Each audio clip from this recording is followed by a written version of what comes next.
Keisha Cansey says, in the making of our community practice that we have agreed upon, and upon beginning the process of the Artist Journal Intensive, one particular idea has stuck out with her, and it came from Samantha Spees, who is the co-director of UBW. And she brought it up. She says, embrace our growing edge moments. Sam also described the growing edge to be something that was either challenging and uncomfortable or just overall different. Can you speak to us about some of the personal growing edge moments that you have experienced as an artist? Yeah, we started using that term when we came in relationship with People's Institute for Survival and Beyond, PSAB, and their understanding and undoing racism work. And they talk about that growing edge. Um, and it's the discomfort of really going in and inquiry, your own self inquiry, inquiry of the world. And if if there's anything, each generation has like, oh, them young folk.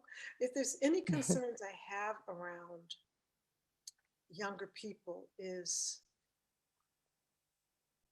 a sense of maybe them wanting to be comfortable, that everything in life should be comfortable.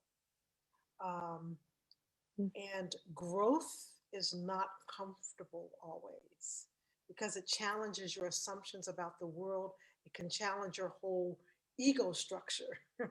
It can Mhm. challenge all of that. And that's why being in community with people when you are exploring your growing edge is important because that's you you get that affirmation of all of the ways that, like for me, like um, everything can fall apart really quickly.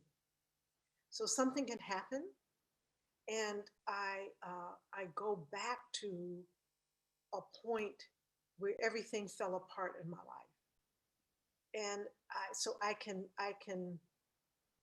I can become unglued, by small triggers. Mhm. That doesn't mean I avoid that. It means I need to have some systems and community in place to help me restructure, um, myself. And it's something that I started to understand.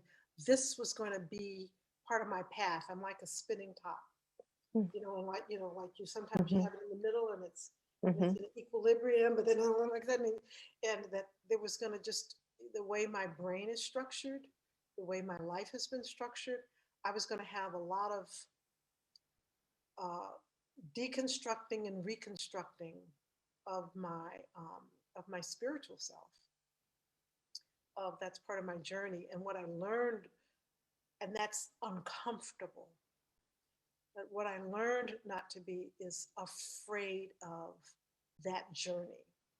That sometimes that journey was going to be rough, but if I let me get my people around me, let me get, somebody earlier today was talking about aromatherapy. We were talking about crystals. Mhm. Let me get my things that bring me wholeness, the energies that bring me wholeness.